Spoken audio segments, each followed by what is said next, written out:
তিনি ছিলেন মধ্যম আকৃতির সুঠাম দেহের অধিকারী একটি মানুষ। তার চুলগুলো ছিল ঘাড় পর্যন্ত প্রলম্বিত, হালকা হালকা কোঁকড়ানো। তিনি যখন চুলের ভিতরে তৈল দিয়ে আছড়াতেন মনে হতো মৃদুমন্দ ঢেউ দেখা যায়। তার কপাল ছিল চওড়া, ভ্রুগুলো ছিল জোড়া ভ্রু, ধনুকের মতো বাঁকা।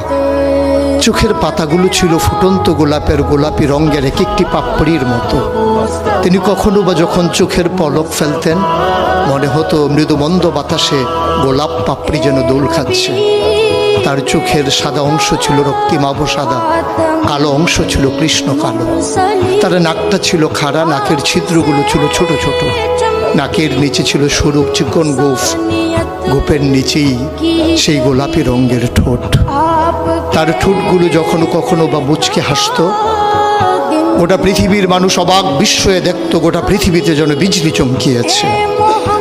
তিনি কখনো বা যখন এই রাস্তা দিয়ে হেঁটে যেতেন, 1 মাস পরেও কখনো যখন সাহাবা হাঁটতেন, তার গায়ের জান্নাতি গন্ধ তারা পেতেন।